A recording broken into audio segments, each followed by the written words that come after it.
እንግዲህ እነዚህ ሽማግሌዎች ከመጡ በኋላ ለበለዓም ነገሩት። እርገምልኝ አሉት። እሱ እናንተ እዚህ ደሩ ከእግዚአብሔር ጋር ሌሊትን ማከር ከዛ እግዚአብሔር የሚለኝን መልእክት በማለዳ ነግራቸዋለሁ አለ። ይሄንን ያደረገው በነገራችን ላይ አንዴ አይደለም። እግዚአብሔር በሌሊት እየተገለጠ ይሄንን ህዝብ አትረግምም ያለበት ምዕራፍ ይኸውላችሁ። ንጉሱ ያለው ነገር አለ። አንተ የባረከው ቡሩክ የረገምከው እርጉም እንደሚሆን አውቃለሁ። ይሄ እውቀት አለው ይሄ ሰውዬ። መቼ ነው ታዲያ የተባረኩት እነዚህ ሰዎች ካላችሁኝ፣ ትዝ ይላችሁ ከሆነ ዘፍጥረት 17 ላይ ወደ ኋላ ሄደን እግዚአብሔር ለአባታቸው ለአብርሃም የገባለት ቃል አለ።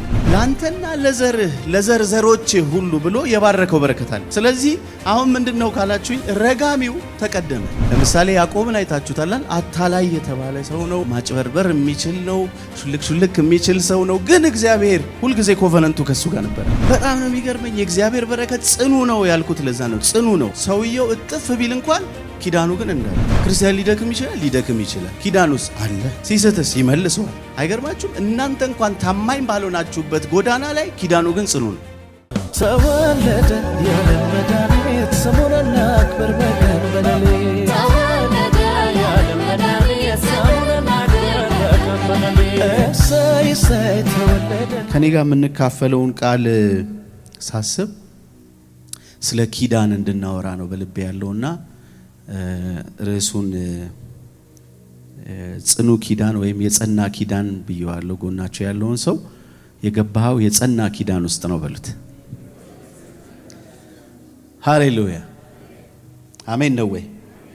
ዘሁልቁ መጽሐፍ ላይ ምዕራፍ 22 23 እና 24 ላይ ያለ ሐሳብ ነው እግዚአብሔር በልቤ ያስቀመጠው። በዚህ በዘሁልቁ 22 23 24 ላይ ያለው ታሪክ በጣም ፋሚሊየር ነው። ቸርች ውስጥ ለቆየን ሰዎች በጣም ብዙ የተነገረን በተለያየ የስብከት አጋጣሚዎችም ቅድም መዙዬን በየመሃሉ ሲነካካው ነበርና እግዚአብሔር በቃ የዕለቱ ቃል እንደሆነ ኮንፈርም ያደረገልኝ አንድ መዙዬ እየዘመረ በየመሃሉ ሲያወራ ነበርና በቃ የዕለቱ መልእክት ነው ማለት ነው። ጎናቸው ያለውን ሰው ግድ የለም የዕለቱ ቃል ሬማ የሆነው ያገኛል በሉት። ጌታ ይባረክ። ዘሁልቁ ማለት የቁጥር መጽሐፍ ማለት ነው። የቁጥር መጽሐፍ ማለት ነው። የቁጥር መጽሐፍ የተባለበት ምክንያት ደግሞ እስራኤላውያን በዛ ምዕራፍ በዛ ዘሁልቁ በሚባለው መጽሐፍ ውስጥ ሁለት ጊዜ ተቆጥረው ስለነበረ ነው። አንደኛ የተቆጠሩት ሲና ተራራ ላይ ነው። ሁለተኛ የተቆጠሩት ደግሞ ሞአብ ሲደርሱ ነውና በዚህ ምክንያት ዘሁልቁ ወይም በእንግሊዘኛው ነምበርስ ይባላል። ዘሁልቁ ማለት የቁጥር መጽሐፍ ማለት ነው። ባክግራውንዱን ስለምናቀው ዝም ብዬ ገረፍ አድርጌው አልፋለሁ። እስራኤላውያን ለ400 ምናምን ዓመት በግብጽ ባርነት በቆዩበት ቆይታ እግዚአብሔር እነሱን ለማውጣት በሙሴ አማካኝነት ጉዞ እንዳስጀመራቸውና 40ውን ዓመት የምድረ በዳ ጉዞ እንደሄዱ ሁላችሁም ታውቃላችሁና ከ40ው ዓመት የጉዞ ታሪካቸው ውስጥ ወደ 38 ዓመቱ የተጻፈው እዚህ ዘሁልቁ መጽሐፍ ውስጥ ነው።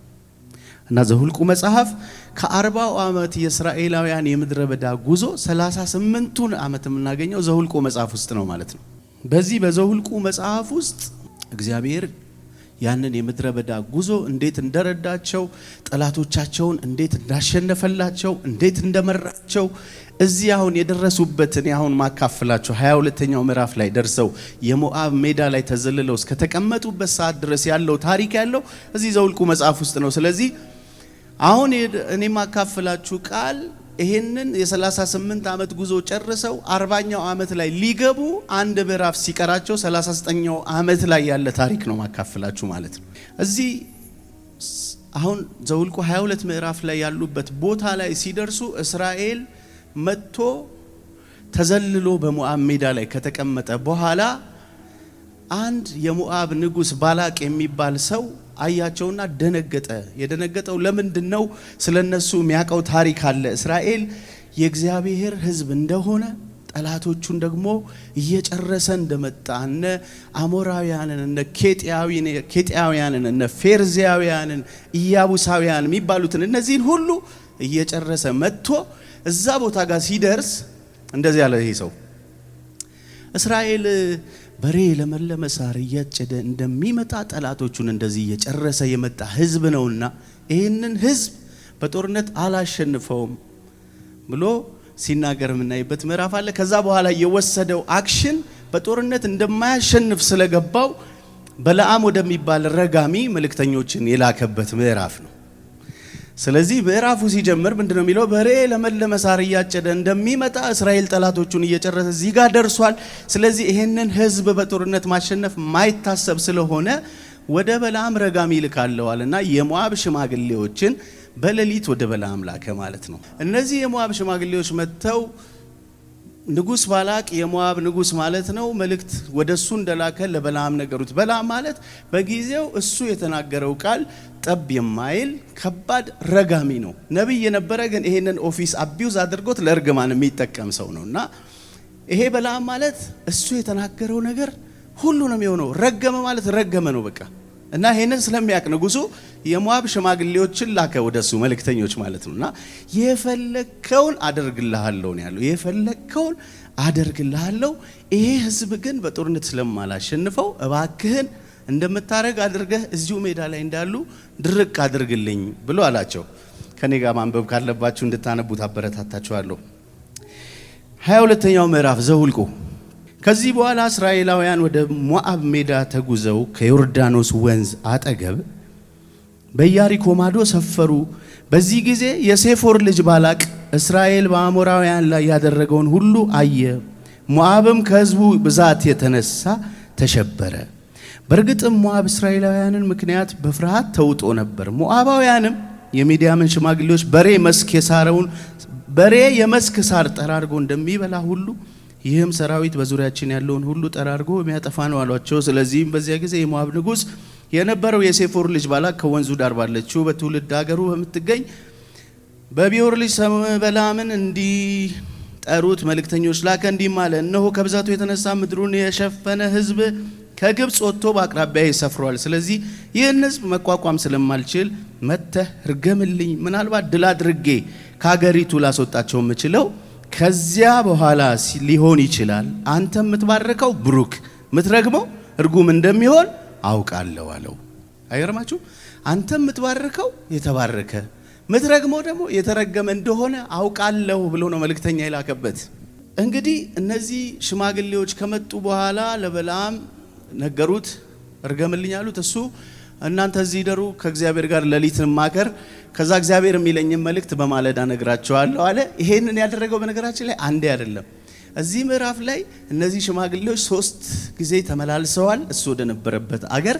ከዛ ደግሞ እሱ ተከትሎ እዛ አገር ከሄደ በኋላ 2 ጊዜ እንደገና ይሄ ንጉስ ሲለማመጠው እናያለን ማለት ነውና እግዚአብሔር በሌሊት እየተገለጠ ይሄንን ህዝብ አትረግምም ያለበት ምዕራፍ ነው።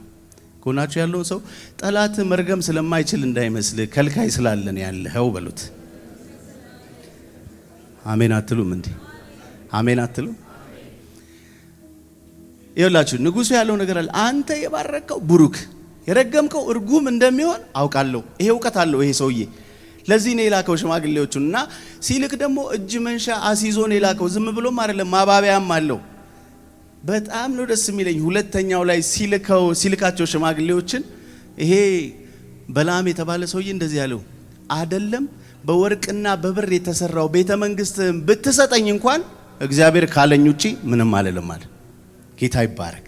አረ ጌታ ይባረክ። የመጀመሪያው ሰዓት መጡ። እግዚአብሔር ሌሊት የሚለኝን ሰምቼ ነግራችኋለሁ አለ። ከዛ በኋላ እግዚአብሔር ግን በለዓምን አብረሃቸው አትሂድ፣ የተባረከ ህዝብ ስለሆነም አትረግመውም አለው። ሊረግም ሊወስዱት ነው የመጡት። እግዚአብሔር እንደዚህ ያለው አብረሃቸው እንዳትሄድ፣ የተባረከ ህዝብ ስለሆነ መርገም አትችልም። አይገርማችሁ? አንተ ብትረግምበትም እርግማንህ እነሱ ላይ አይሰራም ነው እያለ ያለው። ጎናችሁ ያለውን ሰው ረጋሚ እርግማን አንተ ላይ አይሰራም በሉት። አሜን ትላላችሁ? አሜን ትላላችሁ? ብትረግማቸው ማለው ብትሄድም ድካም ነው የሚሆንብህ። ምክንያቱስ ይሄ ህዝብ ቀድሞ የተባረከ ነው። ስለዚህ እርግማን ብለህ ስትሰራ እሱ ላይ እርግማኑ እሱ ላይ አይሰራም። ሌላ ያልተባረከ ህዝብ ፈልግና እርገም ነው። ገብቷችኋል? ከኔ መቼ ነው ታዲያ የተባረኩት እነዚህ ሰዎች ካላችሁኝ፣ ትዝ ይላችሁ ከሆነ ዘፍጥረት 17 ላይ ወደ ኋላ ሄደን ስናይ እግዚአብሔር ለአባታቸው ለአብርሃም የገባለት ቃል አለ። እግዚአብሔር ለአብርሃም የገባለት ቃል አለ፣ ለአንተና ለዘርህ ብሎ በመሐላ ያጸናለት ቃል ኪዳን ማለት ነው። ላንተና ለዘር ዘሮች ሁሉ ብሎ የባረከው በረከት አለ። ስለዚህ አሁን ምንድነው ካላችሁኝ ረጋሚው ተቀድሞ ነው ችግሩ እኮ። መርገም ይችል ነበረ፣ ባይባረኩ ኖሮ ቀድሞ እርግማኑ ይሰራ ነበር። አሁን ግን እርግማኑ እንዳይሰራ ቀድሞ ተባርከዋል። ጎናችሁ ያለውን ሰው አንተ እኮ የአብርሃም ዘር ነህ ታውቃለህ ግን ይሄንን በሉት። አሜን ትላላችሁ? አንዱ እርግማን የማይሰራበት ምክንያት ቀድሞ ስለተባረኩ ነው። ቀድሞ ተባርከዋል። እግዚአብሔር ለአብርሃም ኪዳን ሲገባለት ቀጥሎ ለሚመጣው ለይስሐቅ፣ ከሱ ቀጥሎ ለሚመጣው ለያዕቆብ፣ ከሱ ቀጥሎ ለሚመጡት ለእስራኤል ልጆች ሁሉ ይሄ በረከት ይሰራል ብሎታል። ዋው ምን አይነት ብሌሲንግ ነው ማለት። ለምሳሌ ያዕቆብን አይታችሁታል። አታላይ የተባለ ሰው ነው፣ ማጭበርበር የሚችል ነው፣ ሹልክ የሚችል ሰው ነው። ግን እግዚአብሔር ሁል ጊዜ ኮቨነንቱ ከሱ ጋር ነበረ። ዋው ምን አንድ የገባው ሰው ካለ በጣም ነው የሚገርመኝ። የእግዚአብሔር በረከት ጽኑ ነው ያልኩት ለዛ ነው። ጽኑ ነው። ሰውየው እጥፍ ቢል እንኳን ኪዳኑ ግን እንዳለ ነው። ትዝ ይላችሁ ከሆነ ወደ ላባ ቤት ሄዶ ወደ ላባ ቤትም ከመሄዱ በፊት አጭበርብሮ ነው ሄደው። ወደ ላባ ቤትም ከሄደ በኋላ ግን በረከት ፍለጋ ስለነበረ የሰውየው መንገድ በጣም በብዙ ሹልክ የተጫወተበት መንገድ አለ። ሲመለስ ግን በቃኝ ብሎ ጨረስኩ ብሎ ሲመለስ ያዕቆብ ያንን መንገድ የ21 ዓመቱን የባርነት ጉዞ በላባ ቤት የቆየበትን ቆይታ ጨርሶ በቃኝ ብሎ መንገድ ሲጀምር የላባ ወንድ ልጆች ያዕቆብ የአባታችንን ሀብት ይዞ ሊሄድ ነው ፈረጠጠ ሲሉ ሰማና ሲንሾካሾኩ ሰምቶ ተከተለው ይላል መጽሐፍ ሲናገር። አግሬሲቭ ሆኖ ነው የተከተለው። አይ ዝም ብሎ ሀብት ይዞ መሄድ የለም ማለትና ተከተለው ይላል። ከዛ በኋላ ሰውየው 7 ቀን የፈጀበትን መንገድ እሱ በ3 ቀን ደረሰበት ይላል። አይገርማችሁ? ምን አይነት ቁጣ ምን አይነት ኃይል ይዞ እንደሄደ የምታውቁት ላባ እሱ የሄደበትን እጥፍ ነው ሄዶ ደረሰበትና ጫፍ ሲደርስ አንድ እርምጃ ሲቀረው እግዚአብሔር መሃል ጣልቃ ገባ። እንደዚህ አለው፣ ባሪያዬ ያዕቆብን አይደለም መንካት አይደለም ሌላ ነገር ማድረግ በክፉ ቃል ትናገረውና። ኧረ አሜን፣ ኧረ አሜን። ጎናችሁ ያለውን ሰው ግድ የላችሁም ንገሩት። እግዚአብሔር ጠላትን እያስጠነቀቀው ነው የቀጠልክ ያለኸው ብሉት። ይችል ነበረ እኮ ይችል ነበረ። ምን አለው? አቅም ነበረኝ አለው። የወደድኩትን አደርግብህ የሚያስችለኝ አቅም ነበረኝ፣ ግን ምን ዋጋ አለው? በሌሊት የአባቶች አምላክ ተገለጠን። አያችሁ? ይሄንን ያልኳችሁ እግዚአብሔር እዛ ጋር ለአብርሃም ያወራለት ወሬ ማለት አሁን ላባ ያዕቆብን ሊነካው ሲል የደረሰበት ኪዳን ማለት ነው። አቅም ነበረኝ አለው። የፈለግኩትን አደርግብህ ዘንድ አቅም ነበረኝ፣ ኃይል ነበረኝ። ከፈለግኩ ልገልህ፣ ከፈለግኩ ይዤ ልመለስ እችል ነበረ። እንዳልችል ያደረገኝ የአባቶች አምላክ በሌሊት ተገልጦ ባሪያዬን ያዕቆብን አለኝ። አይገርማችሁ? ባሪያዬን ያዕቆብን በክፉ ቃል ትናገረውና ብሎ አስጠነቀቀኝ። ጌታ ይባረክ። እየከዳ እየዋሸ እያጭበረበረ መንገድ እየሳተ ኪዳኑ አሁንም አለ። ጎናችሁ ያለውን ሰው ኪዳን ጽኑ ነው በሉት። ክርስቲያን ሊደክም ይችላል። ኪዳኑስ አለ። ሲስትስ ይመልሰዋል። አይገርማችሁም? እናንተ እንኳን ታማኝ ባልሆናችሁበት ጎዳና ላይ ኪዳኑ ግን ጽኑ ነው። ኧረ አሜን በሉ። መጸለይ ደክሟችሁ ሊሆን ይችላል። ማምለክ ደክሟችሁ ሊሆን ይችላል። የበፊት ትጋታችሁ ቀንሶ ሊሆን ይችላል። አላቅም፣ አይመለከተኝም። ኪዳኑ ጽኑ ነው። ጎበዝ ስትሆኑ ስትበረቱ፣ ልሳን ስትቀጣጠሉ ምናምን ብቻ አይደለም። በደከማችሁበት ፐርፎርም እያረጋችሁ ባልሆነበት ጎዳና ላይ እንኳን እግዚአብሔር ያ የተናገረው ኪዳን እናንተ ላይ ጽኑ ነው። ፕሬዝ ጋድ። ኧረ አሜን ይባላል። ጌታ ይባረክ። እንደዚህ ነው የሆነው። እዚህ ጋር ይውላችሁ አሁን 22ኛው ምዕራፍ ላይ ይሄንን ህዝብ ብትረግመውም ስለማይሰራል አትድከም። አብራቸው ከነዚህ ከሞዓብ ሽማግሌዎች ጋር እሄዳለሁ ብለህ ከሄድክ መብት ነው፣ ሂድ። ግን ብትሄድም አይሰራልህም አለው። ጌታ ይባረክ። ከዛ በኋላ ነው ለሁለተኛ ጊዜ እንደገና ሽማግሌዎቹ ላከ። ይሄ ሰውዬ ምን ያህል እንደፈራ የምታውቁት ታሪካቸውን ስለሚያውቅ በቃ አልችላቸውም አለ። ምናልባት እኮ ከነሱ የተሻለ የጦር አቅም ሊኖረው ይችላል። ከነሱ የተሻለ አገሩ ላይ ነው፣ እንደፈለገ ሊያረጋቸው ይችላል። እስራኤል ደግሞ ድክም ብሎት ነው የመጣው። ምድረ በዳ አቋርጦ ደካክሞ ድክረት ብሎ ነው። ግን ሲያዩት እንስት አንበሳ ነው የሚመስለው። አይገርማችሁ? ከሞዓብ ተራሮች ላይ ሆነው እስራኤልን ወደ ሜዳ ቁልቁል ሲያዩት እንስት አንበሳ ተኝቶ ነው የሚመስለው አለ። ጎናቸው ያለውን ሰው ጠላት ሲያይ እንደ አንበሳ ነው የምትታየው ብሉት። እንደ አንበሳ ነው የምትታየው። አንተ ነህ እንጂ ራስህን እንደ ሌላ ነገር የምትቆጥረው። ልክ ጠላት መጥቶ ግን ሲያይ የሚያይ አይገርም? ኢየሱስ ያድናል። አረ ኢየሱስ ያድናል። እንደዛ ነው ያለው። መጣና ልክ ሲያሳየው ከተራሮች ላይ ሆኜ ሳየው አለ ይሄ ሕዝብ እንደ እንስት አንበሳ እንዴት ተጋድሞ ያለው አለው። እንዴት ነው መረግመው ይሄንን አለ። ጌታ ይባረክ። አረ አሜን ይባላል። ሌላው ይቅርና አለው ባላቅ በብርና በወርቅ የተሞላ ቤተ መንግስቱን ቢሰጠኝ እንኳን ትእዛዝ በመጣስ ከዚያ ያለፈ ወይም ያነሰ ማንኛውንም ነገር ማድረግ አልችልም አለ። በወርቅ የተንቆጠቆጠውን በብር የተጌጠውን ቤተ መንግስቱን እንካ ቢለኝ እንኳን እግዚአብሔር ከሚናገረኝ ነገር አልፌ አንዳች አልናገርም።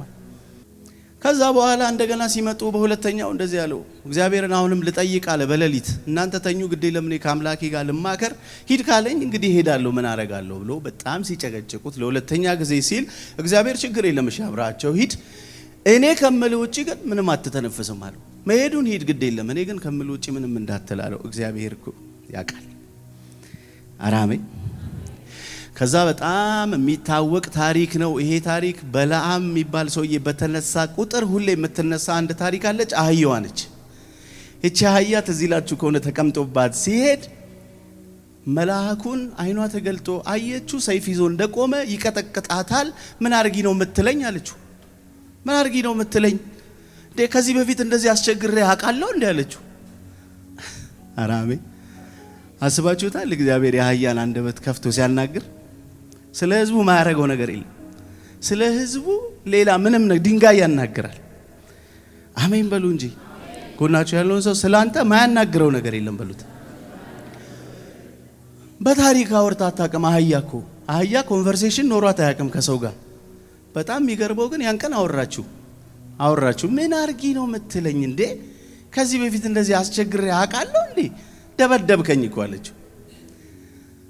ከፊቷ መልአክ ቆሞ ስለነበረ በጣም ደስ ይለኛል። ከዛ በኋላ ገባው፣ አይኑ ተከፈተ፣ አየ። ከሱ በኋላ ያለውን ታሪክ ላንብብላችሁ። እዚህ ጋር ያለችውን ልቀራችሁ። ከብዙ ጊዜ ጀምሮ እስከ ዛሬ ድረስ የተቀመጥክብኝ አህያ አይደለሁ? ታዲያ ይሄን የመሰለ ነገር የማድረግ ልማድ ነበረኝ አለችው አህያዋ። ኢየሱስ ያድናል። ከዛ በኋላ ሄደ፣ ባላቅን አገኘው። ለመርገም ሲወጣ እግዚአብሔር አይገርማችሁም? የረጋሚውን አንደበት እየቀየረ ወደ ምርቃት ያደርጓል። አስቦት እኮ አይደለም። ለመናገር ሲወጣ እግዚአብሔር አንደበቱን ይቀይረዋል። እስራኤልን እያየ ሊል ሲል ይቀይረዋል። ጎናችሁ ያለውን ሰው የሚነገርብህ የትኛውም ከርስ አንተ ላይ አይሰራም በሉት። አራ አሜን፣ አራ አሜን። እግዚአብሔር ያረገመውን እኔ እንዴት ረግማለሁ አለ 23 ነው። እግዚአብሔር ያረገመውን እኔ እንዴት ረግማለሁ? ያላወገዘውንስ እንዴት አወግዛለሁ? በጣም ደስ የሚለኝ እሱን ካወራ በኋላ ልክ እዛ ጋር ታነቡታላችሁ 23 ላይ አለ እንዲህ ይወርድና አንድ የሚናገራት ነገር አለች። የጻድቁን ሞት እኔ ልሙታል። የነዚህን የእስራኤላውያኖቹን እዛ ጋር ያሉትን አይደለም መርገም አይደለም የነሱ አይነት ሞት እንደው እግዚአብሔር ለኔ ይስጠኛል። ዋው ምን አይነት ብለሲንግ ነው! ምን አይነት በረከት ነው! ጎናችሁ ያለውን ሰው ታውቀዋለህ፣ ግን አንተ ላይ ያለውን ኪዳን በሉት። አዎ የጻድቁን አይነት ሞት እኔ ልሙት፣ ፍጻሜያቸውን እኔ ይኑረኛል። በቃ የነሱ አይነት ፍጻሜ ይስጠኝ። እንደው ሊረግም የመጣው በማባበያ በእጅ መንሻ የመጣው እስራኤል ተዘልሎ እዛ ጋር ሲያየው የሆነ ነገር ሊል የመጣው ረግሞ ይሄዳል ተብሎ ሲጠበቅ መርቆ ይሄዳል። ዋው ይችላል ጌታ! አረ ይችላል ጌታ! ጌታ ይባረክ። እንዲሁ በደፈናው በገደምዳሜው ስነግራችሁ ይሄን ሰውዬ አስጨንቀውታል። በነገራችን ላይ መርገም ሳይፈልጉ ሁሉ ትረግማለህ እያሉ እያስገደዱት ወስደውታል። ስታነቡት ክፍሉ ላይ ወደ 5 ጊዜ ነው ያስጨነቁት። 3ቱን በማባቢያ 2ቱን ደግሞ ንጉሱ ራሱ እየወሰደው ምናልባት ተራራው ይሆን ያልተመቸ ከዚህኛው ከፍታ ይሻላል ጥሩ የሚታዩበት እይታ አላለው ከዚህኛው ስላልተመቸ ይሆን በዚህኛው ሳይድ ላርግልህ ከየትኛውም ሳይድ አይሰራም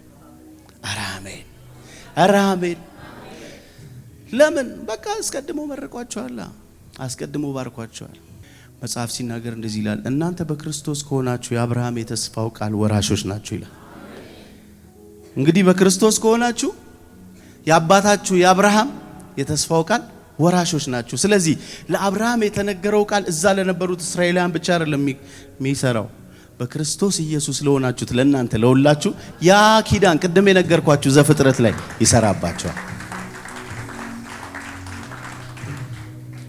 ተኝታችሁ እናንተ ስማችሁን እያነሳ የሚለው ሲቀጠቅጥ የሚያድረው ጧት ስትነሳ ፍክት ብለ ድንግጥ ይላል ይዞ ያለ እንዴ ይላል ሲል እኮ ነው ያደረው ሌላው ላይ ሰርቶለታል አንተ ላይ እንዴት ነው ማይሰራለት ካልከኝ ኪዳን ነው አንድ ልጅ እንደዚህ ያለኝ አገልጋይ ነው አክቹአሊ ልጅ አይደለም በሬ ላይ ጧት ስነሳ የሆነ ነገር ይጥላሉ አለ እያመጡ ዶሮ ይጥላሉ ምን ይጥላሉ የሆነ ይጥላሉ አለና አንዳንዴ ስነሳ አለ ፏ ብዬ ነው ሞጣውና ማይሆን ነገር ሲጥሉ ምን አለ በግ ቢሆን ይጣሉ ትላሉ ጌታ ይባረክ አረ አሜን አትሉ ምን ይሞክራሉ እኮ ሳይሞክሩ ቀርተው እንዳይመስላችሁ ይሞክራሉ አንድ ጊዜ አሰላ የሚባል ሀገር ስቴዲየም ላይ አገልግዬ ሶርድ በጣም የሚገርም ክብር ነበርና ልክ ሶርድ አንድ ሰው መጣና ለዚህ አንዴ ላናግርህ እንደው 2-3 ደቂቃ ትሰጠኛለህ አለኝ እሺ አልኩት በቃ ደክሞኛል ግን ሰውየው ምን እንደፈለገ ስላላወቅኩ ልሰማው ፈለኩና እሺ አልኩት ወደ ጎኖ ሰዳ አደረገኝና ይገርማል እኔ ጌታን ከማወቄ በፊት ከናቴ የተቀበልኩት መንፈስ ስለነበር እፈርድ ነበርና ብዙ ሰው ይመጣ ነበር አለኝ ታዋቂ ሰዎች ይመጡ ነበር ኔጋ ደና የሚባሉ ሰዎች ከተማው ላይ የምታውቃቸው ስም አልጠራልህም ይመጡ ነበር አለኝ እሺ አልኩትና ይሰራ ነበር አለኝ መንፈሱ በደንብ ይሰራ ነበርና 1-2-3 ታዋቂ አገልጋዮችን ግን አለኝ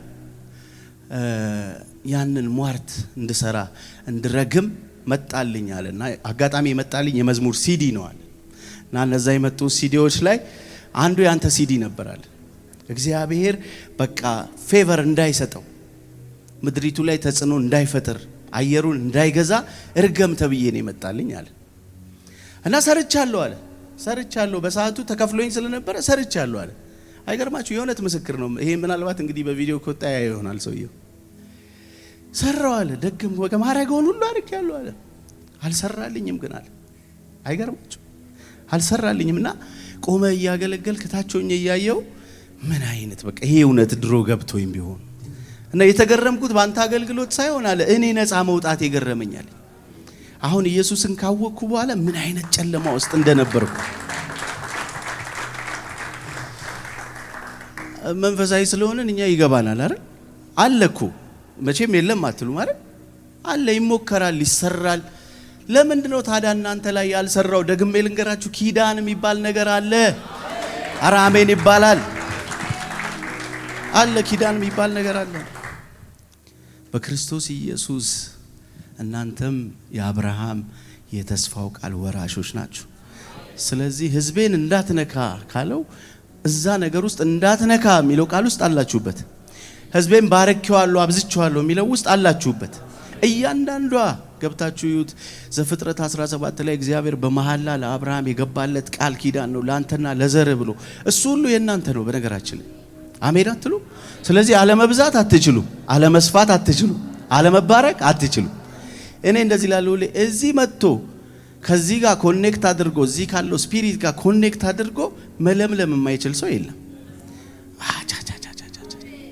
አራሜን በሉኝ አዎ እኔ እንደዛ ነው ማምነው ከመጣ እዚህ ትራክ ውስጥ ከገባ ያ የተነገረው የተስፋ ቃል በሙሉ ያንተ ነው ጎናችሁ ዝም ብለ ያነቃቃዋችሁ አይደለም በደንብ ረገጥ አድርጉትና የተነገረው የተስፋ ቃል በሙሉ ያንተ ነው ዘርዝረው መጠቀም ያንተ ድርሻ ነው በሉት ጌታ ይባረክ አሜን አትሉም ወይ በጣም መነሻ ሐሳብ ያድርገ የተነሳውበት ክፍል አሁን እዚህ ዘሁልቁ 33 ላይ ያለ ቃል ነው ምን ይላል በያዕቆብ ላይ የሚሰራ አስማት የለም በእስራኤል ላይ የሚሰራ ሟርት የለም አይሰራም አይደለም፣ ይሰራል፣ ግንስ አይሰራም ነው።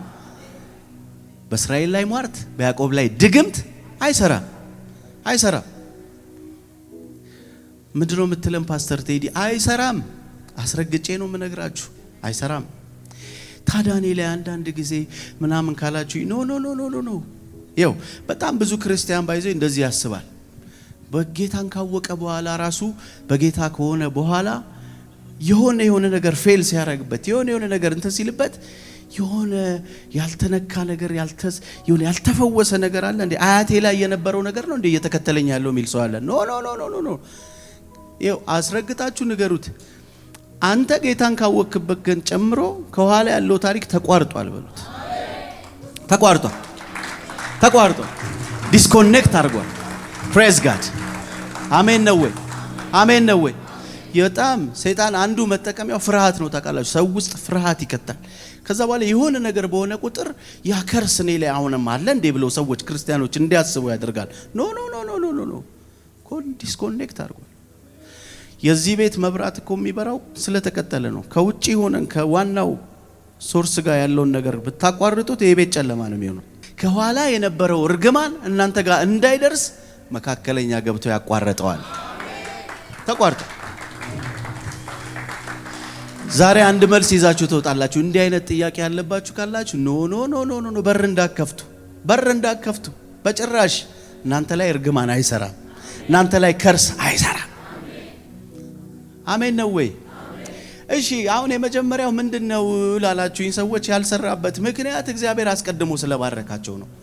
ሁለተኛው ምንድነው ታዲያ? ሁለተኛው ይኸውላችሁ 24ኛው ምዕራፍ ላይ ይሄ ረጋሚው የሚለው አንድ ነገር አለ። በጣም ይገርመኛል። ያዕቆብ ሆይ ድንኳኖች፣ እስራኤል ሆይ ማደሪያዎች እንዴት ያማሩ ናቸው ካለ በኋላ የሚረግሙ ይባረኩ፣ ብሩክ ቢረግሙ የተረገሙ ይሁን ይላል። ከዛ በኋላ እንደዚህ ይላል። ወደ መጨረሻው ስትሄዱ አየዋለሁ አለ። ተራራው ላይ ሆኖ አየዋለሁ፣ አሁን አይደለም አለ፣ እመለከተዋለሁ፣ በቅርብ አይደለም፣ ኮከብ ከያዕቆብ ይወጣል አለ። ዋው! አይገርምህም? በለዓም እዛ የሞዓብ ተራሮች ላይ ሆኖ ኢየሱስን አይቶታል። አይገርምህም? የሞዓብ ተራሮች ላይ ቆሞ እስራኤልን ሊረግም ከወጣ በኋላ በቃ ማይረግምበትን አንድ ሪዝን ሲገባው አየዋለሁ አለ። በቅርብ አይደለም፣ መለከተዋለሁ፣ ሩቅ ነው፣ ግን ከያዕቆብ ኮከብ ይወጣል አለ። ከዚህ ህዝብ ማለት ነው። ሜዳ ላይ ካለው ሊረገም ከነበረው ባላቅ ረገሚልኝ ከሚለው ከዛ ህዝብ ኮከብ ይወጣል። ስለዚህ መርገም አልችልም። አይገርማችሁ? ኢየሱስን አይቶታል። እስራኤልን የሚገዛ ከያዕቆብ ወገን የሆነ ኮከብ ይወጣል። ስለዚህ እግዚአብሔር ኮከብ ከሚወጣበት ነገር ሊረግም ሲመጣ ዝም የሚለው ይመስላል? ኖ ኖ ኖ ኖ ኖ ኖ ኖ ኖ ኖ ኖ ኖ ኖ አይለው። ለምን? እግዚአብሔር ኢየሱስን ሊያወጣው ያሰበበት የዳዊት ነገድ ያ ስለሆነ ማለት ነው። አሜን ትላላችሁ? ኧረ አሜን ትላላችሁ? እናንተ የዚህ ወገን እንደሆነ ይሰማችኋል? ከኢየሱስ ወገን የሆነ አንድ ሰው ፕሬዝ ጋድ። አንዱ ስለተባረካችሁ ነው። በአባታችሁ በአብርሃም በረከት ውስጥ ስለነበራችሁ ያርገማን እናንተ ላይ አልሰራም። ሁለተኛ ግን እግዚአብሔር በዋናነት ያን ህዝብ እንዳይረግም ያደረገው ኮከብ ከያዕቆብ ይወጣል። የናንተ አምላክ፣ የናንተ አባት፣ የናንተ ቤዛ የሆነው ንጉሱ ኢየሱስ የሚወጣበት ስለነበረ ነው መርገም ያልቻሉ። ሉቃስ ላይ ይኸው አሁን ይሄ በለዓም ዘሁልቁ ላይ ያለውን ቃል ሉቃስ ላይ ልምጣላችሁና እንደዚህ ይላል። ሉቃስ 1:33 ላይ ስትሄዱ እንደዚህ ይላል። በያዕቆብም ቤት ላይ ለዘላለም ይነግሳል፣ ለመንግስቱ መጨረሻ የለው። ፕሬዝ ጋድ። አራሜ የኛ ሁሉ ፍጻሜ እኮ ነው። ይሄ ትንቢት ማለት የኛ ሁሉ ፍጻሜ ነው። ኢየሱስ ከዛ ነገድ እንደሚወጣ ከያዕቆብ ኮከብ እንደሚወጣ ረጋሚው እግዚአብሔር አይኖቹን ከፍቶለት ያ በለዓም የሞዓብ ተራሮች ላይ ሆኖ ይሄ አሁን ሉቃስ ላይ ያነበብኩላችሁን ቃል አይቶታል። አሜን። ጌታ ይባረክ። ደግማችሁ ንገሩልኝ፣ ጎናችሁ ያለውን ሰው አንተ ላይ እርግማን አይሰራም በሉት። ለምንድነው ካልከኝ ጽኑ የሆነ ኪዳን አንተ ላይ አለ በሉት። አሜን ነው ወይ? አሜን ነው ወይ? እናንተ ጋር ደግሞ እኮ አይደለም የሚያቆሙ ደስ የሚለው በዘርዘራችሁ ሁሉ ይቀጥላል። ዋው እኔ ሳስብ በጣም ነው ደስ የሚለኝ። ከኔ በኋላ የሚመጣው በኔ ዘር የመጣው ትውልድ ሁሉ ይሄ በረከት ያገኘዋል። ዛሬ እንደዚህ ነው የምናገረው። በልጆቻችሁ በልጅ ልጆቻችሁ የናንተ በሆነው ነገር ላይ ሁሉ ይሄ በረከት ስለሚቀጥል ባረኳችሁ፣ ኪዳኑን አጸናውላችሁ። አሜን ትላላችሁ ወይ? ጎናችሁ ያለውን ሰው ያዝ አድርጉትና እዚህ በረከት ውስጥ ስላለ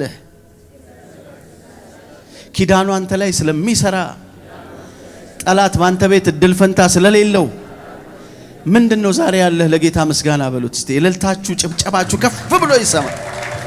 ሃሌሉያ! ዛሬ ከፍታችሁን ይሰማል ጠላታችሁ፣ ማምለጣችሁን ይሰማል ጠላታችሁ። አይወድማ ሲከናወንልኝ፣ አይወድማ የኔን ከፍታ፣ አይወድማ ለቅሶ ሆኖበታል፣ አይወድማ የደስታ የለታ። ጠላቴ እልል አይልብኝም፣ ወድቄ ከስሬ አያየኝም። ይሄማ ባይወድም የመርዶ ዜና ነው ይሰማል ተገዶ። ጠላቴ እልል አይልብኝም፣ ከስሬ አያየኝም።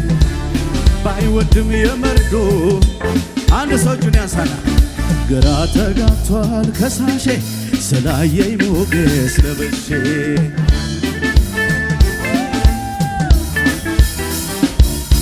ግራ ተጋብቷል ከሳሼ ስላየኝ ክብር ለብሼ።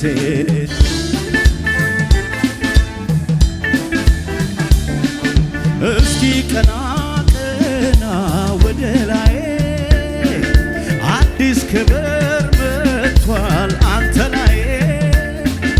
እስኪ ቀና ቀና ወደ ላይ አዲስ ሞገስ መጥቷል አንቺ ላይ። ቀና ቀና ካንገቴ ቀና ወደ ላይ ቀና ቃል አለኝና። ቀና ቀና ካንገቴ ቀና ወደ ላይ ቀና ቃል አለኝና። ግራ ተጋብቷል ከሳሼ ስላየኝ ሞገስ ለብሼ። የኔ መልእክት ነው የሚል አው ውሰደው ውሰደው።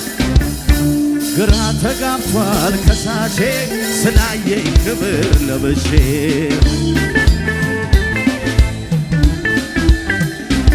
ከትናንቱ ዛሬ ሕይወት ያምሮበታል፣ መርዶ ለዲያብሎስ ማለዳ ደርሶታል። እግዚአብሔር አክሞኝ አካላቴን ሁሉ አጥንቴም ደም ስሬም ለሱ ይሰግዳሉ። ሕይወት ያምሮበታል፣ ሕይወት ያምሮበታል፣ ሕይወት ያምሮበታል። አው ይሰማ ከትናንቱ ዛሬ ሕይወት ያምሮበታል፣ መርዶ ለዲያብሎስ ማለዳ ደርሶታል። እግዚአብሔር አክሞኝ አካላቴን ሁሉ አጥንቴም ደም ስሬም ለሱ ይሰግዳሉ። ሕይወት ያምሮበታል፣ አዎ ሕይወት ያምሮበታል። የኔ መልእክት ነው የሚል አይወድማ ሲከናወንልኝ፣ አይወድማ የኔን ከፍታ፣ አይወድማ ለቅሶ ሆኖበታል፣ አይወድማ የደስታ የለታ። ጠላቴ እልል አይልብኝም፣ ወድቄ ከስሬ አያየኝም። ይሄማ ባይወድም የመርዶ ዜና ነው ይሰማል ተገዶ። ጠላቴ እልል አይልብኝም ከስሬ አያየኝም፣ ባይወድም የመርዶ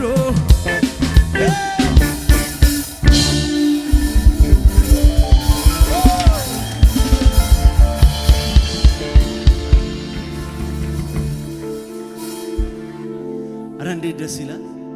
በጣም ደስ የሚል መንፈስ ነው።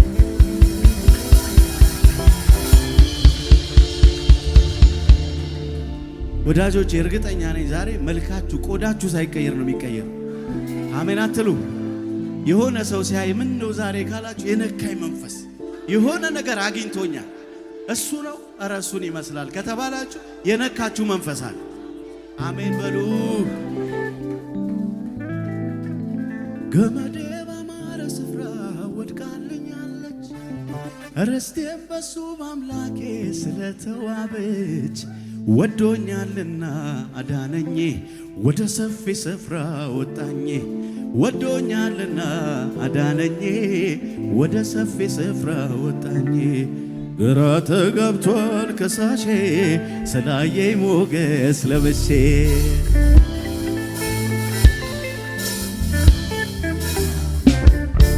ክብሩ ብሶበታል ይባስ ብሶበታል ከትናንቱ ዛሬ መንፈሱ ነክቶኛል ህልውናው ይታወቀኛል ከትናንቱ ዛሬ ቅባት አግኝቶኛል መገኘቱ ይታወቀኛል እንደገና ደሞ እንደገና አነሳኝ አከበረኝ እድል ሰጠኝና አይገርምም ደሞ እንደገና አረ እንደገና ደሞ እንደገና አነሳኝ አከበረኝ እድል ሰጠኝና ደሞ እንደገና በከሳሾቼ ፊት እንደገና ሞገስ ጨመረና ክብር ጨመረና ጸጋ ጨመረና አበቃለት ሲሉ አከተመ ሲሉ አትቀጠልም ሲሉ ይኸው ጨመረና አነሳኝ አለመለመኝ ከፍ አረገኝ የዚህ ዓመት መልእክታችሁ ነው ይሄ ምትለመልሙበት ዓመት ነው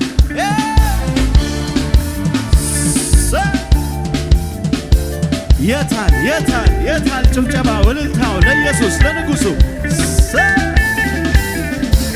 የኪዳን ሰው ነኝና ጥሪ ያለው ነኝና ጠላት ይፈር ልበልቀና ዘመኔ ነው ልበልቀና የኪዳን ሰው ነኝና ጥሪ ያለው ነኝና ጠላት ይፈር ልበልቀና ዘመኔ ነው ልበልቀና ተራዬ ነው ልበልቀና ፈንታዬ ነው ልበልቀና ቃል እንደሌለው ሰው አቀርቅሬ አልሄድም አንገቴን ደፍቼ ዝቅ አልልም የተደገፍኩበት የኔ መታመኛ ትምክህቴ ሙላቴ ኢየሱስ አለልኛ አባቴ አለልኛ ውድ አለልኛ ልዑል አለልኛ ክብር አለ ገና አዎ ገና ሞገስ አለ ገና ሹመት አለ ገና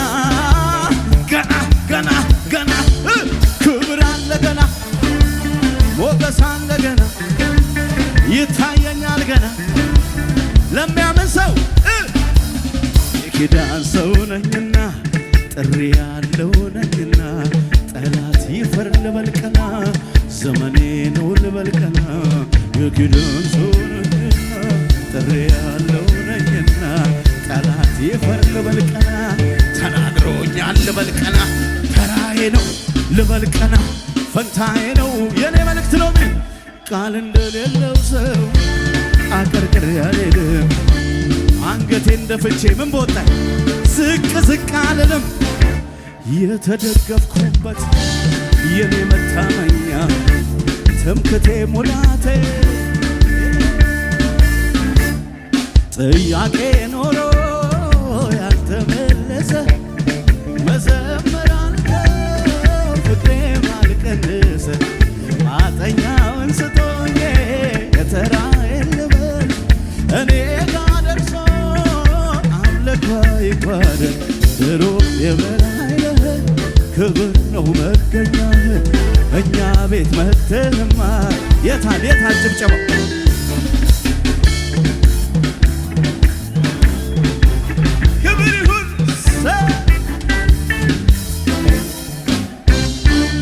እኔ እንደው ልማዴ ነው ሳይነጋ መዘመር እኔ እንደው ልማድ አለኝ ችግር ፊት መዘመር ስላንተ ሲወራ ደስ ይለን ጀመር ሁሉ ደህና ነው ስለ ደህና ሆኖ ቀረ አስፈሪው ተራራ ሆነ እንዳልነበረ ድሮ የበላይ ነህ ክብር ነው መገኛህ እዚህ ቤት መተህማ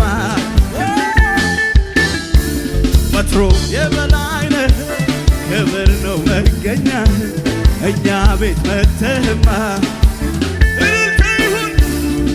ልበል ጌታዬ ልበል ጌታዬ ልበል ጌታዬ አንተው ነህ ጌታዬ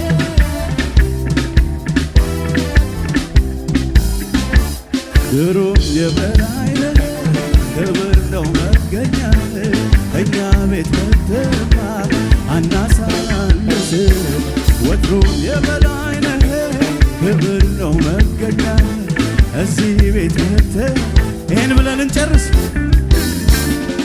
ቢያጨበጭብቼ እልል ቢል ምላሴ ስምህን ብባርክ አምልጭ አልካት ነፍሴ ሁሉ ቻይነትህ ለእኔ ተገልጦ ነው ምስጋና አምልኮዬ ይገባል ምልህ መገኛዬ መገኛዬ አንተ ብቻ ነው ፈጣሪዬ ፈጣሪዬ ላንተ ብቻ ነው ጌታ ጌታ ጌታ ጌታ ምስጋናዬ ነጋ ጌታ ጌታ ጌታ ጌታ አምልኮዬ ጌታ ጌታ ጌታ ጌታ ምስጋናዬ ነጋ ጌታ ጌታ ጌታ ጌታ ኢየሱስ ያድናል። ደስ ይበልሽ ቤተልሔም